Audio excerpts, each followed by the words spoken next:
I am a member of the Apt Associates Cohort 1 evaluation team. Before we get started, I just wanted to go over a few meeting logistics.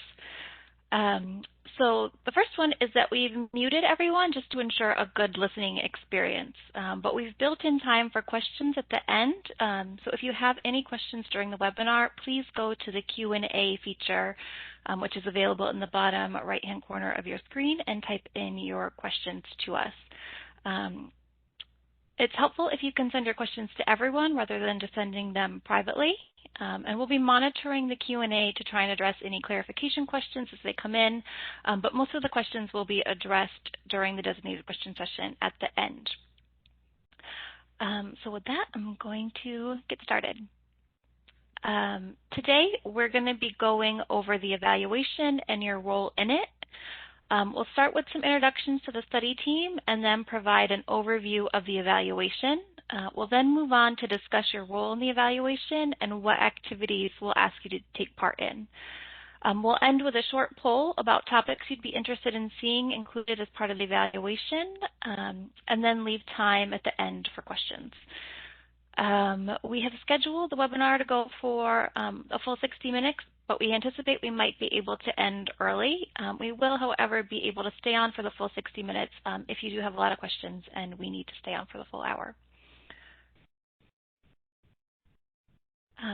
The first topic I'd like to go over with you today is just some information about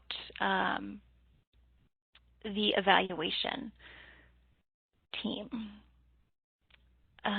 So the MTW Cohort 1 evaluation team is made up of HUD PDNR, the funder of our study, the MTW program office, researchers at Apt Associates, and all of you, representatives from 12 of the 43 PHAs that applied for but did not move forward with Cohort 1 designation.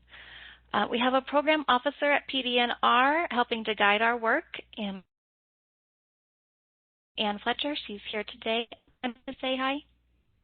Hi, thanks, Tanya. I did just want to take a minute to say two things. One, first, thank you so much, both for your participation in today's webinar and also for your participation moving forward in the evaluation. You really do have a tremendously important role to play in the evaluation, so thank you for taking the time to be with us today and in the future. And then a promise to you that we are going to use as little of your time as possible. We know that you are very busy running your PHAs, and so we are really doing everything we can in this evaluation to reduce the burden on you and participation.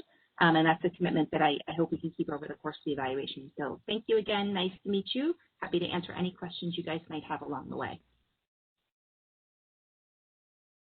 Great. Thanks, Ann. The evaluation team is also made up of the MTW program office, which is the main resource for the Cohort 1 designated PHAs. There are also many members of Apt Associates working on this project as well.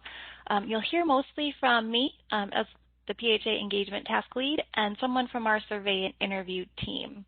That includes Eduardo Ortiz, Kara Sirks, Liz Yadov, and Will Yetpin. Each of you will be assigned one survey or interview lead who will be in direct communication with you throughout the evaluation. We'll talk more about that a little bit later in the webinar. Larry Biron is our project director, and he is overseeing the entire evaluation. And of course, last but not least, is you all, our 12 PHAs who have applied for the Cohort 1 designation. Today's webinar will describe the MTW Cohort 1 evaluation and our associated data collection efforts. It'll also describe your role in the evaluation and will provide a timeline for all of our evaluation activities. Okay, so next I'd like to go over some information about the evaluation design and our plans for data collection. HUD's Office of Policy Development and Research, PDNR, contracted with Apt Associates to conduct a 5-year evaluation of Cohort 1 PHAs. The evaluation features a randomized controlled trial design, meaning that all applicants for the MTW Cohort 1 designation were assigned to either one of two groups. A group that could receive the MTW designation, known as our control group, and a group that could not, a group known as those that could receive the designation are known as our treatment group, and the group that could not is known as our control group. You are all representatives from members of our 10 control group PHAs, as well as 2 PHAs that were assigned to the treatment group but decided not to move forward with the MTW designation. You all remain eligible to apply for future cohorts of MTW. That's not anything that's affected by this evaluation. The group of 31 PHAs that applied for MTW designation were able to complete an MTW plan and receive MTW designation under Cohort 1. Those 31 PHAs are our treatment group. With this experimental design, the evaluation can better understand the impact of MTW if PHAs in the treatment group experience different outcomes from you all, members of our control group. The experimental design will also be supplemented by a descriptive analysis. So the goal of the evaluation is to answer two overarching research questions. The first one is, what are the consequences of MTW flexibility for small PHAs and their tenants? And the second is, how do small PHAs use their MTW flexibility? To answer the first question, we are going to conduct an impact study.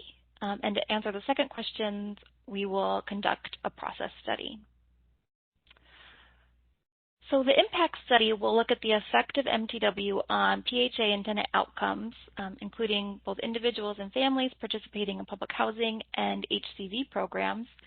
The main analysis will compare outcomes achieved by MTW Cohort 1 designated PHAs in the areas of cost efficiency, self-sufficiency, and housing choice to the outcomes achieved by all of you, our PHAs who applied for but did not move forward with or receive MTW Cohort 1 designation. Because we're using this experimental design, we can produce findings to understand the impact of MTW flexibility. In other words, we can compare outcomes for the MTW designated PHAs to what their outcomes would have been if they did not implement these MTW flexibilities. We will primarily rely on administrative data to conduct the impact study to document the characteristics, costs, and outcomes of PHAs. In the study, we will gather and analyze administrative data and financial data from HUD, as well as neighborhood poverty data from the American Community Survey, and employment and earnings data from the National Directory of New Hires, also referred to as NDNH. NDNH is an external data warehouse that tracks employment and earnings based on IRS I-9 reports on new hires and state unemployment insurance data on wages and unemployment payments received. So it's external to any employment and earnings data that you might be collecting yourself. Because of our control group size, just 10 PHAs, to supplement the main study findings, we've also selected a comparison group of 99 PHAs similar in characteristics to the MTW Cohort 1 designated PHAs. So by including these additional PHAs in our study, we can better analyze the effect of MTW on certain types of PHAs or for subgroups of PHAs implementing the same types of programs and policy changes. Because the impact study relies primarily on administrative data, there's nothing extra for you to do for this part of the evaluation. However, at times throughout the evaluation, we may reach out to you for clarification on data we're using for the study, just to make sure we're understanding the data properly and reporting it accurately. The impact study will also use data collected to look at the effects of MTW on the following outcomes. So we'll be looking at average monthly cost per household served, both overall and by program. We'll be looking at average earnings for non-elderly, non-disabled adults. We'll be looking at the percentage of HCV households living in low poverty census tracts, the percentage of exit households with sufficient earnings, the HCV utilization rate, and the public housing occupancy rate. All right. So the process study is our descriptive analysis of how PHAs use their MTW flexibility to meet the MTW program goals of increasing cost efficiency, self-sufficiency, and housing choice, and whether non-designated PHAs are able to implement similar activities within the regular program rules. So this process study will include careful review of administrative data sources that provide information on the programs and policies MTW designated PHAs are implementing. We will also conduct annual telephone interviews with each of the MTW designated PHAs to better understand how they are or plan to use their MTW flexibility. We will also collect data from you all on any MTW-like activities you're implementing in pursuit of all of the MTW statutory objectives. We'll do that through a review of your admin plans and ACOPs, primary data collection as well.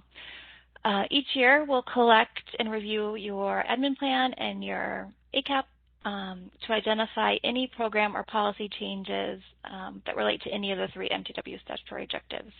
We'll also ask you to complete a short online survey to identify and briefly describe any new programs or policies that you've implemented in those areas.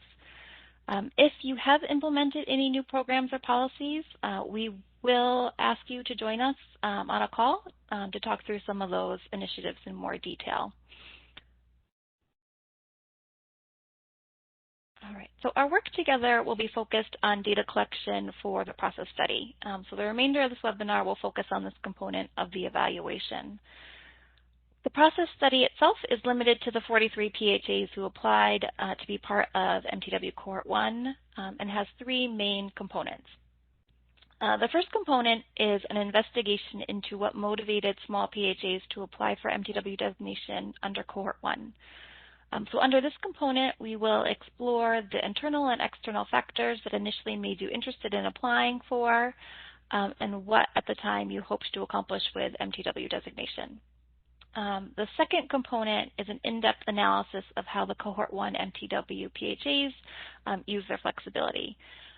So this component is critical for answering our study's overarching research questions and for supporting the impact study, but you will not be involved in that component of the evaluation. The final component is about documenting how you all, those who did not receive the MTW designation, pursued your similar objectives. So you'll be involved in this component of the evaluation, which will largely involve the primary data collection, which I just mentioned. This is a really important component of our study because it provides the content for interpretation of our impact study findings. The main research questions under this component are what activities did you all implement related to the 3 statutory objectives, and how did the activities affect your operations and staffing? Okay, so the data and documents that you submit to HUD and maintain for your own program administration are critical sources of information for our process study. We understand that you already provide a lot of information in written form, and we will extract as much information from those sources as possible to reduce the amount of work that you need to do for our evaluation. You've already completed the first data collection source on our list, so thank you. Each year, as needed, we will also review your administrative plans and or ACOPs to identify any program or policy changes related to the 3 statutory objectives, as I mentioned before. If you don't have these posted to your website, we may reach out to you just to ask if you could share a copy with us. The last 2 components of our data collection are the online surveys and the follow-up interviews. The next section of our webinar will discuss these in more detail. All right, so now I'd like to go over some information about what your role will be in the evaluation. So as part of our work on the process study, we will conduct a series of webinars. On a biannual basis, we will host a webinar to discuss the data collection activities that will be conducted for that year of the evaluation. This is the first of those webinars. We will be doing primary data collection with you all on a biannual basis. So the next evaluation webinars won't occur until 2023 and then again in 2025.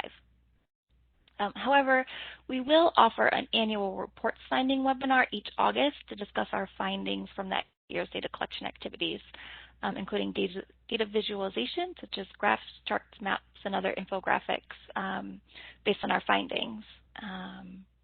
So that might include outcomes that PHAs have achieved in the areas of cost efficiency, or cost effectiveness, self-sufficiency, and housing choice. You'll be invited to each of these webinars. And during those webinars, you'll also have the opportunity to comment on our main study findings before the annual report is finalized. We may also offer optional peer learning events as part of our January evaluation webinars. These peer learning events will be designed to address topics of interest to small PHAs. Later in the webinar, we will conduct a poll about what types of data visualizations and peer learning opportunities you would be most interested in.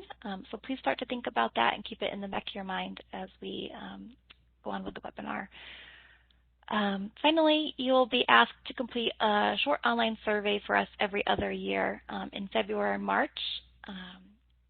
The main purpose of the survey will be to identify any program or policy changes that you have implemented in the 3 statutory objectives for MTW.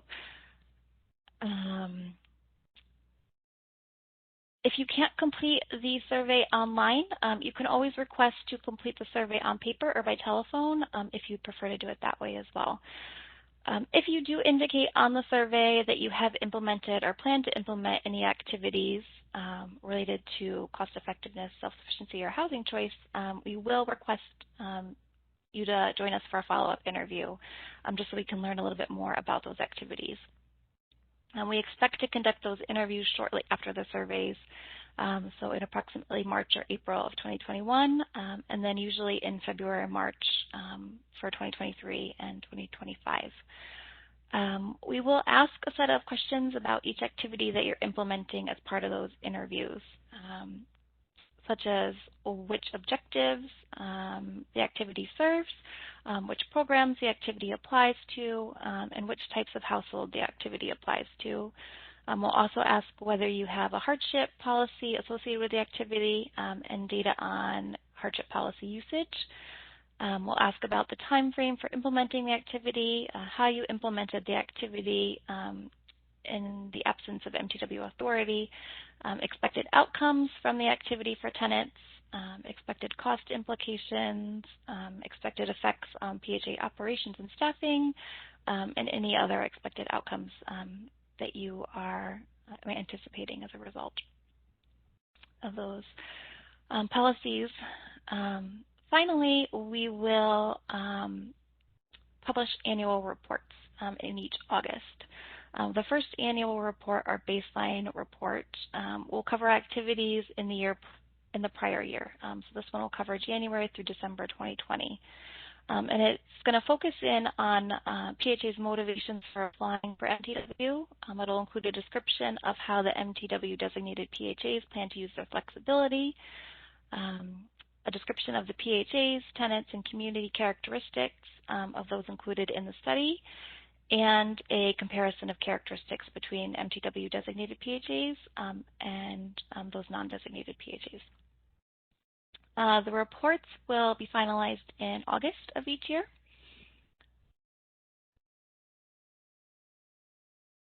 Okay, and in terms of next steps, our data collection has been approved by the Office of Management and Budget. So in the coming weeks, someone from our survey and interview team will reach out to you about completing the online survey. If your survey responses indicate that you are implementing or plan to implement those program or policy changes we're interested in, as I mentioned, we will follow up with you to see if you'd be available to join us for an interview. We expect those interviews will last about an hour and they'll be conducted over the phone. We'd ask that the PHA Executive Director partake in the interview as well as one or more designated staff that you'd like to join you. Most of this data collection will occur in March and possibly into early April. Following data collection, we will complete our data review and analysis in April through May, and then begin drafting our report from June through August. As I mentioned before, we'll host our second evaluation webinar in August to share our findings from the baseline report and to get your thoughts on those. All right. So before we open it up for questions, I would like to get your opinion on what types of data visualizations you'd like to see and any ideas you might have for peer learning opportunities that you'd like to engage in. So in a second, I'm going to open up our poll. You should see it open in the bottom right-hand corner of your screen. And as I mentioned before, we've got these two questions about data visualizations and peer learning. So let me open up the poll right now. All right. You should see that in your screen. All right. So as a reminder, data visualizations are creative ways of presenting data, either through charts or graphs or maps or other infographics. We have the ability to create a variety of these to capture what you all will be working on and the outcomes that you achieve in our three main areas of interest. So we'd like to adapt our plan for these visualizations to include items that you'd find helpful. So if you'd like to share your thoughts there, in the poll, there's a couple of options for data visualization that we've come up with. If there's something else you'd be interested in, please just check other and then put whatever you would like to see in the Q&A, which is also another tab down here on the bottom right of your screen. And again, for the peer learning opportunities, these are really going to be designed to address topics of interest to you all. So please, again, use the poll to tell us what you think you'd be most interested in participating in. And if there's something outside of the list that we provided that you're interested in, please go ahead and just check other and put the topic that you'd like to see in the Q&A. All right. Looks like a few folks haven't yet started, so I'm just going to leave this open. So if you do want to shift into the poll and provide answers on that, feel free to continue to do so. It looks like based on initial responses for data visualizations, people are most interested in activities and waivers that PHAs use and pick data on tenant characteristics. And for peer learning on policy changes and funding flexibilities. All right, great. Thank you both for both of those. We'll definitely take that into consideration as we plan for the data visualizations and peer learning events. Okay. So I would now just like to open it up to questions. We went over a lot of information on the evaluation and our planned data collection activities. I hope that the main takeaway is that we are really trying to reduce the amount of time and effort you need to put into the evaluation for us here. We're mostly doing data collection just 3 of the 5 years of our evaluation. And the online survey, I think, should only take about a half an hour to complete, and possibly the additional hour interviews afterwards. Does anyone have any questions? Please go ahead and put them in the Q&A. I haven't seen any come through yet, but I will give it a minute. Just as a reminder, folks are muted, so we are going to rely on this Q&A.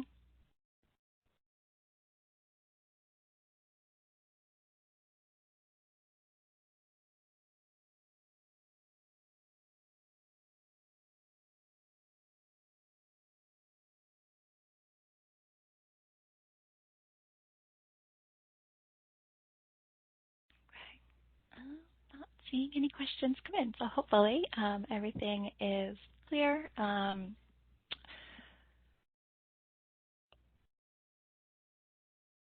If you do have any questions or concerns about your participation in the evaluation, please don't hesitate to reach out to me. You can do so privately over email or by phone. My contact information is here at the top of the screen. I've also included the contact information for Larry Buron, our project director, for the entire MTW Cohort 1 evaluation. You should feel free to reach out to him with any questions or concerns as well. And finally, we've included the contact information for Ann Fletcher at HUD's PD&R office, who's providing guidance and oversight on the evaluation as well. Oh, great. I have a question in the chat here.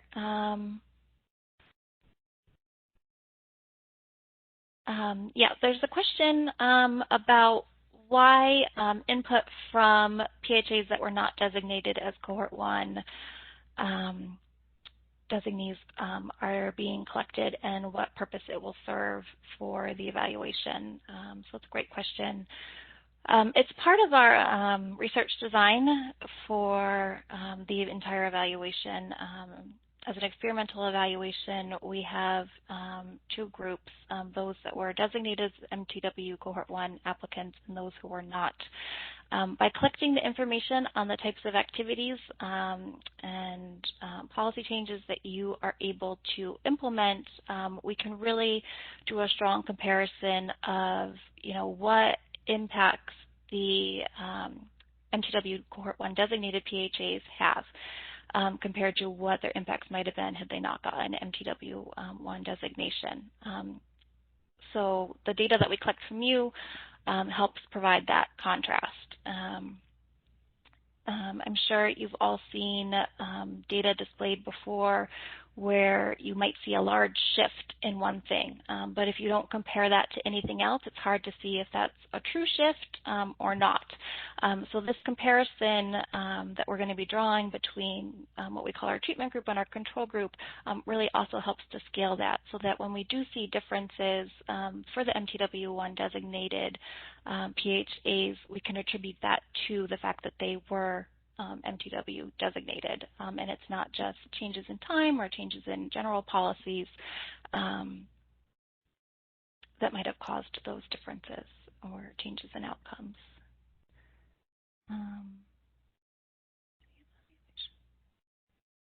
And then there's another comment that says, I don't know that we'll have the answers you're looking for. It's not that we're looking for specific answers. We're just interested in learning what you all are able to do in the absence of having MTW flexibilities.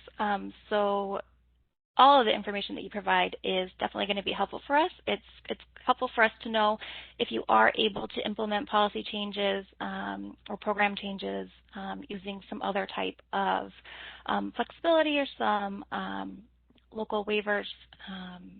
That's all really helpful information for us. So really, whether you are or are not able to make any of these changes based on our 3 areas of interest is really helpful information for us.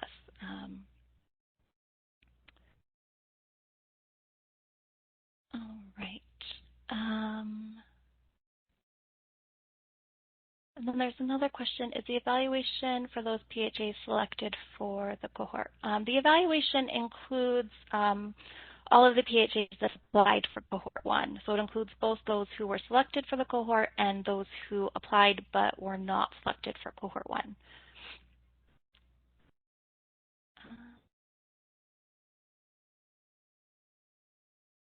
All right. And again, even if you're not able to implement anything outside of MTW, that's still really helpful information for us to know so that we can ground those comparisons. And as I mentioned before, a lot of the work that we're going to be doing will rely on looking through your administrative plans to see what kind of flexibilities you might be implementing already on your own without the MTW authority. And then we're just going to be doing those 3 surveys, one this year, one in 2023, and one in 2025. So if in those surveys you indicate that you're not doing anything outside of MTW, that's it. It's just a half an hour once every other year, and we won't contact you for the follow-up interview. Those will just be for those PHAs that are able to implement things outside of MTW. Any other questions?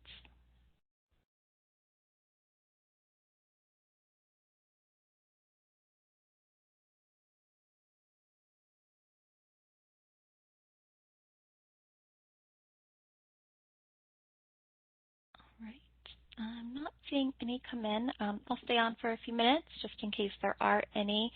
But as I mentioned before, if you do have questions or concerns, anything that comes up after the webinar ends today, please don't hesitate to reach out. Email is preferred, but you can always reach out to me by phone as well. And again, thank you all so much for taking the time to join us today to learn about the evaluation and your role in it. We look forward to working with all of you. We will be in touch in the coming weeks regarding that survey for this year. And again, it should be a pretty light lift, hopefully not more than half an hour of your time. And we will appreciate any information that you can provide via that form. Anne, Yes, I just saw that and I thought you might want me to take a stab at that. So there's a question in the chat that asks whether or not there is a score sheet available for the applications that were and were not selected. So Cohort 1 was actually selected by random lottery. So essentially all of the PHAs, all of you that are in this group submitted an eligible application. But 33 of the 43 eligible applicants were selected by a total random lottery. So there isn't a score sheet per se. They were all acceptable applications. It was just a random selection as to whether or not you were in the treatment group that would be offered the opportunity to move forward or the control group. And like Tanya mentioned at the beginning, just to reiterate, your fate in Cohort 1, there's no carryover into future cohorts. So you are certainly welcome and invited to continue applications for Cohort 3, 4, or 5.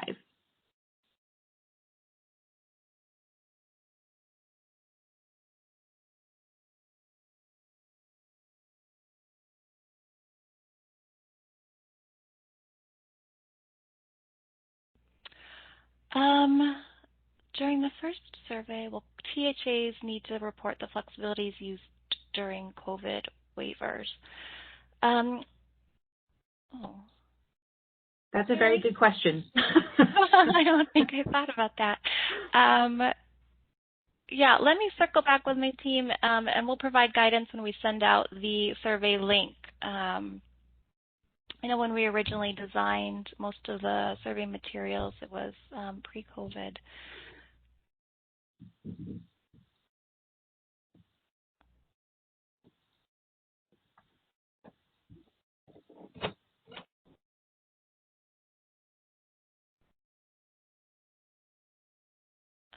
Any other questions?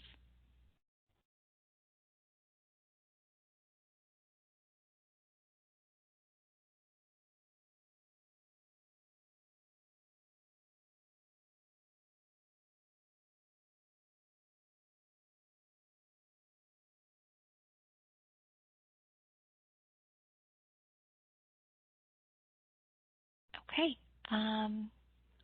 Like I said, I can stay on for a few more minutes if you do have any other questions. But if you don't have any questions, again, thank you all so much for your time today. We do look forward to your participation in the evaluation and learning from you about any changes or policy program changes you're able to make over the next 5 years. But for now, this is all we're going to ask of you for today. So thank you again so much, and we will be in touch in the coming weeks regarding that survey with additional guidance about those COVID waivers.